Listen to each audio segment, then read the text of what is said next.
Hello, folks. This is an edition of my show, The Stuart Dahl Show. I am coming to you live from Winnipeg, Manitoba, where the current weather conditions are 23 degrees and it feels like 27 right now. Uh, what else? Now I just want to get my show started. For you history type people that may be on YouTube and that. If you don't know already, this coming Saturday will be the 114th anniversary of when World War One started on July 28th, 1914. Um,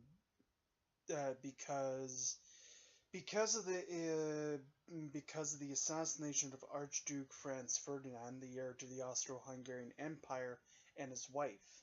Um, but people at that time never even thought, that a murder of an heir to a European empire could trigger a world war, which it did, unfortunately, because the assassination of Archduke Franz Ferdinand, heir to to the throne of to the Austro-Hungarian Empire, was was murdered by Yugoslav nationalist Gavrilo Princip in Sarajevo, Bosnia on June 28, 1914, which set up a diplomatic crisis when Austria-Hungary delivered an ultimatum to the Kingdom of Serbia, and as a result, entangled in international alliances formed over the previous decades were invoked. Within weeks, the major powers were at war, and the conflict soon spread the world. Russia first issued if the was the first to order a partial mobilization of its armies on the 24th and 25th of July, when on July 28th of July, Austria-Hungary declared war on Serbia. Russia declared a general mobilization on July 30th. Germany presented an ultimatum to Russia to demobilize, and then it was refused. Declared war on, and obviously Germany declared war on Russia on August the 1st. Being outnumbered on the Eastern Front, Russia urged its Triple Entente ally, France, to open a second front in the West. Japan entered the war on the side of the Allies on August 23rd, 1914, seizing the opportunity of Germany's distraction with the European War to expand its sphere of influence in China and the Pacific. And that, so basically, on World War One, you have the Allied powers on one side, which consisted of France, the British Empire, the Russian Empire, the Kingdom of Serbia, Belgium, Montenegro, Japan, Italy, the United States, Romania, Portugal, China, Greece, and there's several others. And then also for the Central Powers, it consisted of the German Empire, the Austro-Hungarian Empire, the Ottoman Empire, and Bulgaria. So let's just say, and then this World War One did last, unfortunately, from July 28th, 1914 to November 11th, 1918. But here's the weird part about Remembrance Day, or Armistice Day, as it's called. When Germany had signed the armistice on November 11th, it was on November 11th at 5 o'clock Paris time. But here's the thing: the ceasefire was not to take place until 11 o'clock that morning, and that, so you could say that's how the armistice and that came about, and that pretty much ended the war. But unfortunately, in World War One, there's some things like the Central Powers' victory on the Eastern Front was annulled by defeat on the Western Front. And then there was the fall of a few if some empires: German, Russian, Ottoman, and the Austro-Hungarian empires. And then the Russian Civil War and the foundation of the Soviet Union and the establishment of the League of Nations. And then unfortunately, with the territorial changes, the formation of new countries in Europe and in the Middle East, and the transfer of German colonies and regions of the former Ottoman Empire to other powers. But here's the thing: people think in that in some way Germany is solely responsible for World War One. But if you do your history and if you do your research and you look closely at the history and how World War One was started, it was simply triggered by the murder of Franz Ferdinand, the heir to the Austro-Hungarian Empire, and his wife. So, in a way, Germany was in no way, shape, or form responsible for World War One because because it was triggered by the death of Franz Ferdinand and his wife. So you could see, why for Germany, the German Empire, it was humiliating for them to sign the armistice. But not only that, a year later, on June 28th, 1919, all the major countries converged on Versailles, France, to sign the Treaty of Versailles. And there were some stipulations in the Treaty of Versailles that really humiliated Germany and crippled its economy. Number one, Germany had to reduce their army to 100,000 men.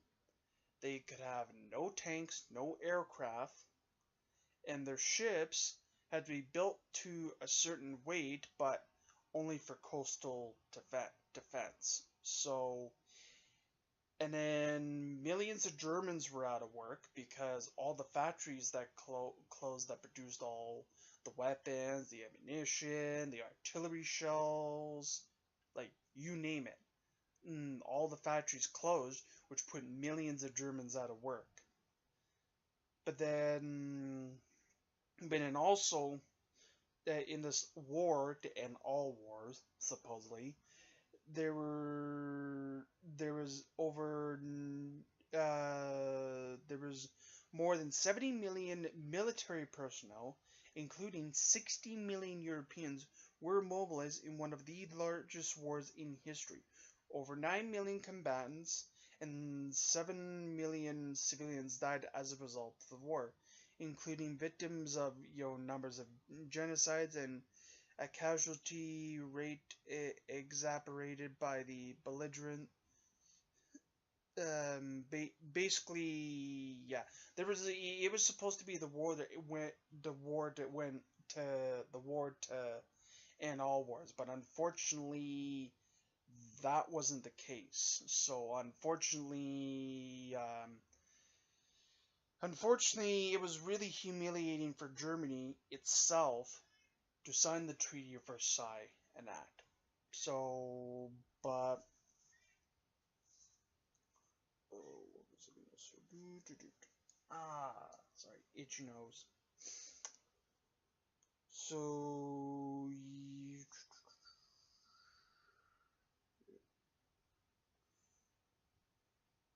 yeah. So the Russian Empire was headed by Tsar Nicholas II, and in its capital, of the Russian Empire in its capital of St. Petersburg. But in his real name, Nicholas Alexandrov Romanov, reigned, over the Russian Empire from November 11th, 1894 to March the 15th, 1917. And he was born on May the 18th, 1868, and died on July 17th, 1918.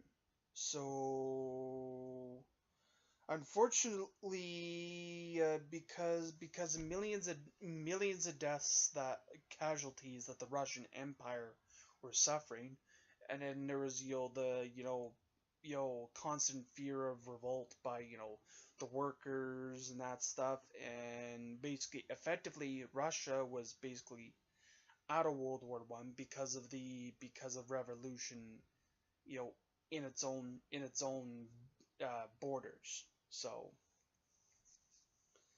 but unfortunate, like for example, some of Nicholas's nicknames were the Bloody and were the Bloody or Vile Nicholas. It was by his political adversaries due to the like anti-Semitic pogroms, Bloody Sunday, and the violent suppression of the 1905 revolution, and the execution of political opponents, and his perceived responsibility for the Russo-Japanese War. So, yeah, there's a lot of factors, in World War One that led to the fall of the German Empire, the Austro-Hungarian Empire, the Ottoman Empire, the Russian Empire. But ironically, the only empire left intact after all this was set and done was the British Empire, which at the time was headed by King George V. So, and for example, if you go on your computer and you look at both a picture of Nicholas Alexandrov Romanov and King George V, if you look at the two pictures, they could have been mistaken for twins because of the way their beards looked. But the other weird thing is Kaiser Wilhelm, Tsar Nicholas II, or by his name, Nicholas Alexandrov Romanov, and King George V, they were all cousins, and which was very weird, but But anyways, and then unfortunately in World War One, it was basically 4 years of utter blood, death, and destruction. It didn't really matter. It death could have come in World War One, could have come from above, or by aerial bombardment by planes, which was and unfortunately for the soldiers in that fighting for their countries and that, there was a whole mess of ways they could have been killed, especially in gas attacks, because Germany had produced a chlorine-based poison gas. It was called sulfate mustard, or better known as mustard gas. But Germany could produce it in the vast quantities of that for military purposes. So unfortunately, with that, if you breathe in mustard gas and you breathe it in, and you're basically you could practically be dead instantly, because you've inhaled mustard gas, which basically it just rips all your all your insides, your vital organs and all that stuff. So basically if you don't put your gas mask on within I'd say, I think, less than 30 seconds, not even, you're basically practically dead, because what the mustard gas did is it would seep over the trenches, and then before a gas attack, like in Allied trenches, for example, they'd have a bell and they'd ring and they'd yell, gas, gas, gas. And that was basically a code word for, get your gas masks on now, practically. So, yeah, so, like I was saying, World War I did last from July 28th, 1914 to November 11th, 1918. So basically, there was basically practically 4 years of like utter, misery and despair for even for the common soldier that was, fighting for his country. So, yeah. But, yeah. Oh, what was I gonna say? Other than that, um, other than that, it looks like it should be relatively nice all day today.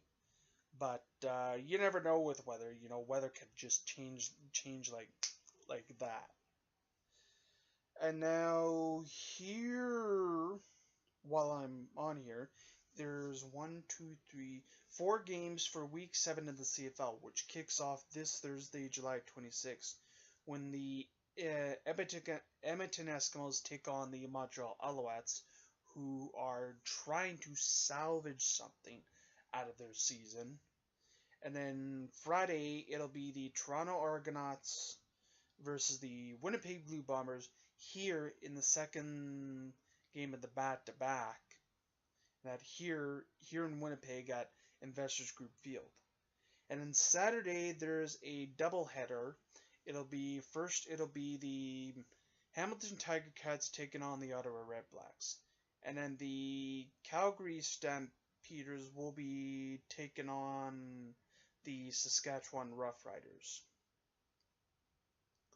So, yeah. And this one will be held at... The Riders will be playing at home against Calgary on Saturday at Mosaic Stadium in the capital of Rider Country, Regina, Saskatchewan. But yeah, and those are basically your games for Week 7 and that. Let's see what else.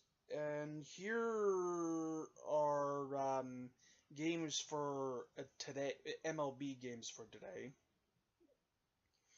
There's Red Sox at Orioles, Twins, Red Sox versus the Orioles, Twins versus the Blue Jays, Braves versus the Marlins, Cardinals versus the Reds, Diamondbacks versus the Cubs, Nationals versus the Brewers, White Sox versus the Angels, Dodgers versus the Phillies, Yankees versus the Rays, Pirates versus the Indians, Padres versus the Mets, the Athletics versus the Rangers, and the Tigers versus Royals. So those are basically all your games for today. So yeah. Anywho, so yeah. And I don't know if you guys heard. Some of you may know, who Johnny Manziel is.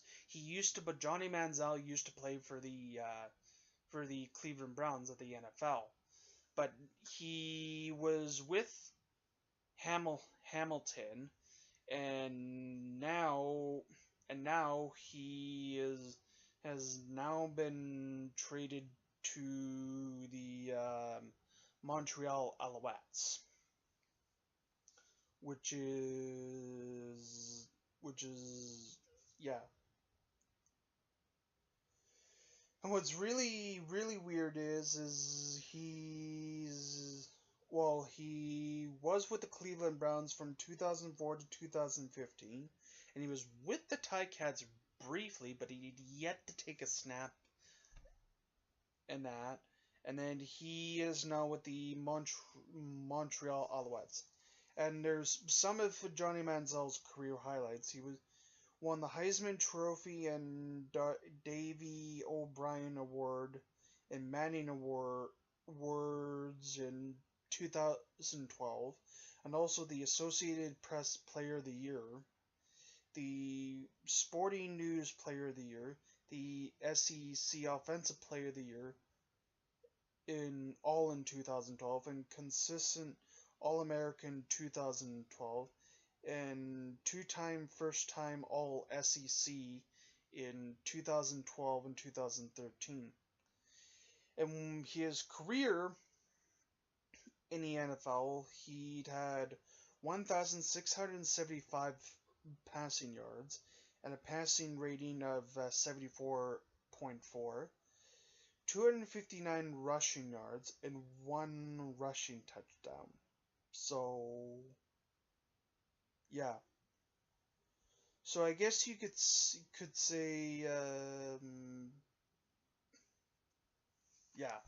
So I guess you could say more or less that Johnny Manziel is, still trying to get used to, you know, to think, how we do things up here, how, the CFL game and that is played, because CFL and NFL are totally two different leagues, and American and Canadian football, again, are totally different. So some people may get, maybe get confused in that.